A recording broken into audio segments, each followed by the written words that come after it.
Muy buenos días, muchas gracias. Bueno, ahora hablamos de la actualidad del sector del alquiler vacacional, pero dígame antes, y en el marco de esta campaña que tenemos en marcha por esta efeméride, por ese acontecimiento que es remarcar, subrayar en rojo el 25 de noviembre la lucha contra la violencia hacia la mujer. ¿Cómo se siente como mujer dirigiendo, con todo lo que eso significa, un colectivo pequeño que se enfrenta a otros tan poderosos con mayoría notable de hombres al frente? Bueno, la verdad es que muy cómoda. Yo nunca he tenido problemas. Además, yo provengo de la otra parte del sector turístico. Llevé una agencia de viajes muy importante. Ya con 23 años, ahí sí fue difícil. No solamente por la juventud, sino eran otros tiempos donde regentaban los hombres, mandaban los hombres y chocó mucho. Ahí sí me tocó luchar, pero luchar para y pelear por un lugar, por ser respetada en igualdad de condiciones. Ahí sí, hoy en día ya la verdad es que yo me siento muy cómoda, me siento además muy respetada y también querida, porque no decirlo, ¿no? Es decir, mis adversarios no pensarán lo mismo, pero sí es verdad que quien me conoce, y ya son 33 años de trayectoria en el sector turístico, yo me siento muy respetada. Supongo que será una cuestión de carácter, además de veteranía, ¿no? Dice usted que sobre todo los comienzos fueron difíciles. Los comienzos siempre son difíciles para las personas jóvenes cuando entran en un mundo que ya está dominado, que ya estaba inventado de atrás y que uno o una llegan con ilusiones de cambiar las cosas o de dejar su impronta, pero es verdad que las mujeres, eh, para las mujeres eran mucho más difíciles en aquel momento, ¿no? Estamos hablando de tiempos en los que se daba por hecho que la sociedad era como estaba y además era intocable.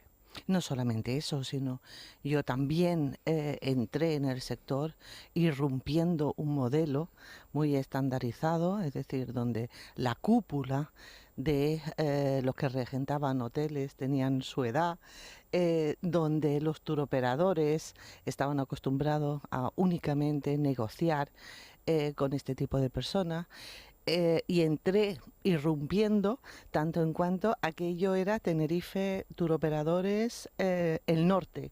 El sur era secundario, el sur era residual, el sur se intentaba tapar, frenar como fuera, ¿no? Y yo fui una de las impulsoras también, ¿no? De potenciar el sur. Entonces, una, como me llamaban, niñata de 23 años, llega aquí a remover el sector turístico, ¿no? Y a ponernos el pie cuando no es así. Por hoy se ve, ¿no? El despliegue tan importante que ha tenido el sur, que se lo merecía, ¿no? Llevaba muchos años estancados, ¿no? Por intereses varios. Usted llegó a remover en aquella época, pero usted sigue removiendo, porque ahí sigue en esa pelea. Yo decía, es un subsector, ¿no? El turismo de las casas vacacionales. No pretendo ser crítico con esto, ni negativista, ni tampoco ningunearlo, sino todo lo contrario. Simplemente forma parte del amplio sector turístico. Está esa parte del alquiler vacacional que muchas veces se tiene que enfrentar pues al modelo tradicional, pero ahora también a una cuestión que es un problema no solamente en Canarias, sino en toda España, y que es la falta de ofertas de alquiler, en fin, la preferencia de muchos propietarios de viviendas que tienen vacías, que no ocupan, y que en lugar del alquiler convencional pues buscan pues encajar en el modelo de las casas vacacionales, unas veces de manera, digamos, regulada y otras veces no tanto. Ustedes persiguen siempre la regulación. Me está haciendo un gesto de... No exactamente. A ver, no me Ahora, gusta lo ahora de me lo explica, dígamelo. subsector. No me gusta lo de subsector. No estamos por debajo de ningún sector. Es decir, estamos a la par y además no es nada nuevo, sino yo en el año 90 ya me pedían los turoperadores que buscara casita, que buscara finca. En el año 91 abrí lo que es la vivienda vacacional en La Gomera para muchos turoperadores también. Es decir, esto no es nada nuevo. ha existido de toda la vida. Y pensemos en Valle Gran Rey, pensemos en las galletas, pensemos en el médano. ¿Quién no viajaba de niño con su familia un mes a un apartamento en el sur? A ver, esto no es nada nuevo. ¿Cuál es la novedad? Antes estábamos ocultos, tanto en cuanto la única forma de comercializar estas viviendas era a través de los turoperadores que nos contrataban y que venían y que decían, si usted quiere albergar a turistas va a tener que aceptar mis condiciones porque no va a tener otra posibilidad de hacerlo. Es decir, trabajábamos bajo un yugo. Desde el año 2013, cuando cambia la ley, y nos sacan de los arrendamientos urbanos, pues evidentemente quedamos ahí en un limbo. Pero además hubo una irrupción de las páginas web que nos daban la libertad de poder ofertar nuestras viviendas en los canales que quisiéramos y a los precios y a las condiciones que quisiéramos. Y ahí es donde de pronto tenemos esa visibilidad. Porque ahí es donde la obtuvimos, es decir, no solamente visibilidad, sino libertad. Y yo le puedo decir también que en el año 2013 yo ya tenía, era empresaria y tenía una página web a nivel Canarias donde yo intermediaba 700 propiedades en las islas. Evidentemente, la irrupción de Internet es lo que realmente cambia todo esto, porque normalmente para los viajes, por ejemplo, de las vacaciones de la gente de Canarias a la península, siempre se buscaba hotel, ¿no? Era lo clásico, ¿no? Hotel o algo que estuviera, digamos, establecido, ¿no? Que las agencias de viaje te ofrecían. Lo que cambia es que de repente, cuando te entras en ese universo que es Internet, ya te empiezas a encontrar con que la gente por su propia cuenta empieza a ofrecer un amplísimo cartel de lugares donde alojarse. Y es cuando empieza a cambiar también la forma de hacer turismo, ¿no? Sobre todo para las familias.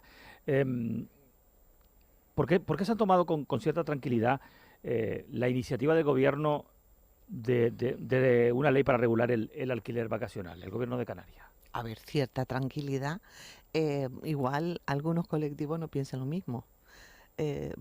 Sí es verdad que ya hemos tomado los primeros pasos, ahí estamos fomentando que todas aquellas personas que se dedican a la vivienda vacacional, aquellos empresarios que tienen intereses en la vivienda vacacional, como son miles y miles de pequeños intermediarios que han nacido, que han visto una oportunidad de negocio, que están creando puestos de trabajo, empresas que se nutren de la vivienda vacacional, como empresas de construcción, de renovación, de limpieza, bares, restaurantes que de pronto han visto que hay unos viajeros en esos municipios no turísticos y que tienen oportunidades, que pongan sus alegaciones. Es decir, es importante de que todos demos nuestra opinión, sea positiva o negativa, pero hay que poner alegaciones, por supuesto, si son positivas, pues mejor que mejor. Eh, pero de lo que no nos estamos dando cuenta, creo, pero eso tiene que ver con los mantras, ¿no? De mantras de ciertos colectivos que han visto peligrar su feudo en el sector turístico con el tema de la vivienda vacacional, pero más allá tenemos que ver las oportunidades que hemos creado para muchísimas familias canarias, muchísima gente joven que ha podido emprender, muchísimas microempresas y pymes que han nacido al calor de la vivienda vacacional y que toda esa economía se queda aquí en las islas, es decir, se factura en las islas, se paga IJIC en las islas, se pagan impuestos en las islas y en la riqueza del alquiler vacacional se reparte. Estamos hablando de hoy por hoy de un impacto directo de 2.000 millones de euros. Y tan solo 140 millones de euros en IJIC anuales. Todo se queda aquí en Canarias. Vamos a contraponer, se dice, no, es que son 19.000 millones el sector turístico que genera en las islas. Vale, muy bien, pero en ese saco entran los vuelos, que no se facturan aquí, los hoteles, grandes cadenas, que no se factura aquí, los traslados, que evidentemente hay ya muchos turoperadores que tienen eh, sus propios guaguas, es decir, compañías de guagua. ¿Qué es lo que nos queda a nosotros? Y le puedo decir, ¿qué es lo que nos queda? Sin lugar a duda, el sector turístico es el motor económico de Canarias, por supuesto, pero no se justifica 16 millones de turistas en las islas y que Canarias esté en un 75% de la renta per cápita de Europa, y que se prevé que en 10 años bajemos al 65% de la renta per cápita de Europa. Es decir, nos estamos empobreciendo cada vez más. ¿Y esto por qué? Pues por lo que les estoy exponiendo, es decir, porque todo el dinero se queda fuera, se factura fuera, y aquí lo que nos queda son puestos de trabajo. Eh, Que no es poco, que no pero es poco. no es suficiente. ¿Tiene algún temor con esa ley que se ha puesto sobre la mesa por parte del Gobierno de Canarias? Por supuesto, por ¿Qué supuesto. temores tiene? El temor es tan solo el título. El título de la Ley de Uso Turístico Sostenible de la Vivienda Vacacional. Se nos presupone un uso turístico. Si nosotros batallamos algo durante 2 años con el gobierno de Paulino Rivero, el primer decreto que se aprobó fue precisamente que la vivienda vacacional tuviera el uso residencial. ¿Por qué? Porque esto nos daba la posibilidad de poder mantener todas esas viviendas que ya existían de mucho antes de cambiar la LAO. Es decir, hay familias que se llevan dedicando 20, 30 años a la vivienda vacacional. Y además en muchísimos casos, sobre todo en medianía, es su único ingreso. Cambiar el uso de residencial a turístico es eliminar esa vivienda, porque muchos no van a poder cumplir. Es igual que la actividad clasificada. Si empezamos por ahí, lo estamos viendo en muchas otras comunidades, que al final lo que se elimina es al pequeño propietario, es decir, desaparecen todas esas viviendas que están en plurifamiliares y se quedan única y exclusivamente aquellas viviendas unifamiliares que los PGO permitan el uso turístico. Es decir, estamos hablando de prácticamente que salga el 90% de todas las viviendas. Sí, claro.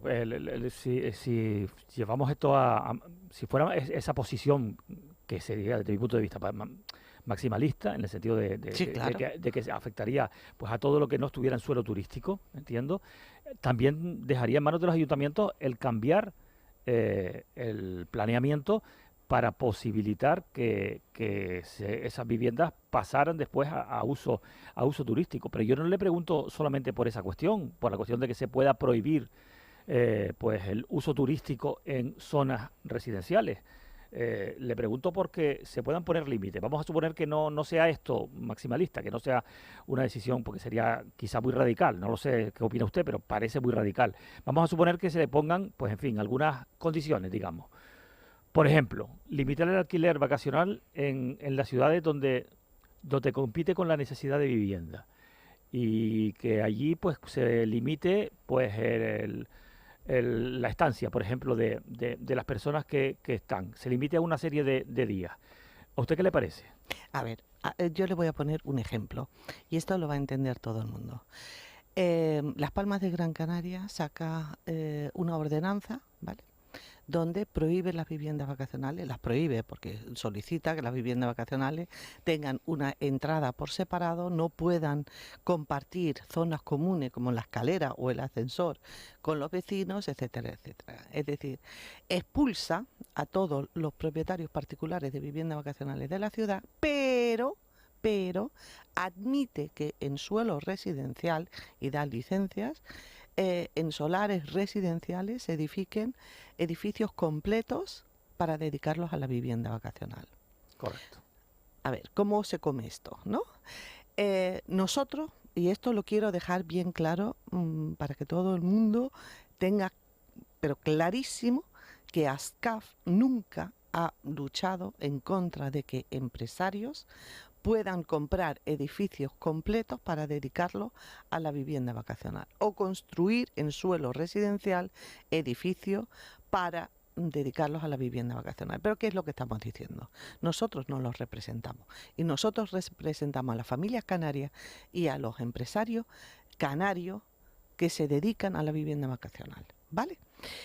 Nosotros no decimos prohíban estos edificios completos, ni muchísimo menos, faltaría más, pero sí decimos tiene que haber una diferenciación. Es decir, nosotros luchamos por un decreto para dar cobertura legal a la vivienda vacacional de propietarios particulares y edificios completos, como que no es lo mismo, ¿no? Es decir, si cogemos ahora mismo de los 49.000 viviendas vacacionales que existen en las islas, sacamos todas aquellas que están en manos de empresarios, hoteleros, fondos, etcétera, etcétera. Los edificios completos, nos quedamos en 30.000 viviendas vacacionales en manos de particulares. Si de ahí además sacamos un fenómeno que lo mismo puede pasar ahora, que pasó cuando salió el decreto que nos prohibieron, ¿se acuerdan de que negociamos un decreto y al día siguiente fueron las elecciones, se cambió y al final nos prohibieron? 2015. Esas viviendas, exacto, todas esas muchísimas de esas viviendas se vendieron a extranjeros que hacían el negocio desde su país de origen, es decir, opaco. Si sacamos esas viviendas, además de los edificios completos, nos vamos a ver aproximadamente que hay 27.000 viviendas vacacionales en Canarias. Entonces, ¿de qué estamos hablando? Es decir, tenemos que coger las cifras. Tenemos que coger las cifras y la realidad. Nosotros luchamos por esos 27.000 viviendas vacacionales. Café para todo, en todo sitio, barra libre, que crezca la vivienda vacacional sin límite. Evidentemente, allí donde causa tensión, donde, por ejemplo, hay un 30% del parque de vivienda y cree conflicto de la vivienda habitual, por supuesto que estamos a favor de regular y poner límites, por supuesto. Ese es el sur de Tenerife, eso es Puerto de Rosario u otras localidades de Fuerteventura, eso es Arrecife y algunas localidades de Lanzarote, eso es el sur de Gran Canaria, eso es Las Palmas de Gran Canaria, eso es Santa Cruz de Tenerife, son sitios en los que habría que poner límites. ¿Usted está de acuerdo? En Santa Cruz de Tenerife estamos hablando que la vivienda vacacional representa menos del 2% del parque total de viviendas. A ver, porque se habla de que nosotros generamos, pero en su totalidad representamos el 4,6% de todo el parque de viviendas que existe en Canarias. Ojo, porque parece ser que representamos el 50% y no es así. Pero sí, el 4,6%. Pero sí es partidaria, señora Borrego, entonces de que evidentemente existe una regulación. El tema es que la regulación sea, evidentemente, no nada de barra libre, nada de café para todos, como usted dice, pero sí es verdad que se necesita una regulación, la que sea necesaria y la que efectivamente compita con una situación de falta de vivienda, que la falta de vivienda es porque no hay vivienda pública desde hace muchos años, es verdad, pero como eso no lo vamos a construir en 2 días, pues habrá que tomar fórmulas por lo menos intermedias y que garanticen que, en fin, que la gente pueda vivir, ¿no? Pero la gente tiene que saber que datos del INE existen más de 211.000 viviendas vacías en Canarias. 4 veces más de la cantidad de viviendas vacacionales que hay. 211.000 viviendas vacías construidas. Entonces habrá que sacarlas al mercado. Vamos a empezar por las viviendas vacacionales y no vamos a empezar por sacar al mercado esas 211.000 viviendas vacías que existen. Pero si no salen al mercado es porque sus propietarios, por las razones que sea, no las sacan. Pueden ser, razones personales, pero también pueden ser problemas de herencias, que también los habrá, situaciones, en fin, distintas de cada. ¿Se puede obligar a un propietario a sacar su vivienda al alquiler? Jamás, pero sí se puede incentivar. ¿Qué es lo que ha pasado? Es decir, ¿por qué hay 211.000 viviendas vacías? Bueno, vamos a ver quién está por una parte especulando con esa vivienda y por el otro lado es un hecho. Más del 30% de las viviendas que estaban en alquiler de larga temporada han salido del mercado con la nueva ley de vivienda. A ver, algo habremos hecho mal. Bueno, son 9 los minutos que faltan para las 10 de la mañana. Estamos con Doris Borrego, que es la presidenta de la Asociación Canaria de Alquiler vacacional. ¿Se han reunido ustedes a todo esto ya con el gobierno? ¿Les ha escuchado ya el gobierno lo que ustedes dicen o todavía no? Nosotros nos hemos reunido con la consejera de Turismo, por supuesto, y le hemos trasladado todas nuestras preocupaciones, evidentemente, pero me gustaría, si me lo permite, dar Sí, un salto. Usted dice que hay que regular, y estamos de acuerdo en regular. La vivienda vacacional está regulada a través del decreto 113/2015. Todos estos argumentos de que los municipios tienen que regular, esto ya está provisto en 4 sentencias del Tribunal Supremo. El Tribunal Supremo, cuando sacó la sentencia de nuestro decreto, que evidentemente tuvimos que ir se nos cambió el decreto y tuvimos que ir a los tribunales. El Tribunal Supremo en 4 ocasiones no solamente le dio potestad a los ayuntamientos de regular la vivienda vacacional en sus municipios a través del planeamiento, sino le trasladó la obligación de hacerlo. ¿Quién lo ha hecho? Esa es la cuestión. Lo ha hecho Pájara recientemente y ha dicho, a ver, tenemos un problema, bien, consolidamos lo que hay y ya paramos y estudiamos a ver dónde sí y dónde no. Pájara lo ha hecho Las Palmas de aquella manera. Las Palmas lo ha hecho de aquella manera. Pero Pájara también lo ha hecho. Y cada municipio es un mundo. Y estamos en unas islas fragmentadas con unas diferencias abismales, donde no es lo mismo Agulo que San Bartolomé de Tirajana, que el Tanque, que los Llanos de Aridane. Es está decir, claro. pueden hacerlo y deben hacerlo. Por tanto, pensamos que la vivienda vacacional está lo suficientemente regulada. Lo que pasa es que ha habido una dejación de funciones por parte de los municipios. Después de hablar con la consejera, ¿salió con la impresión de que hay más cosas que les unen o muchas cosas que les separan? A ver, todo está por ver. Tanto en cuanto no haya un borrador de la ley, poco podemos decir. Evidentemente, nuestra máxima prioridad no puede ser otra de que se consoliden las viviendas vacacionales en manos de propietarios privados que ya existen. Esto es fundamental.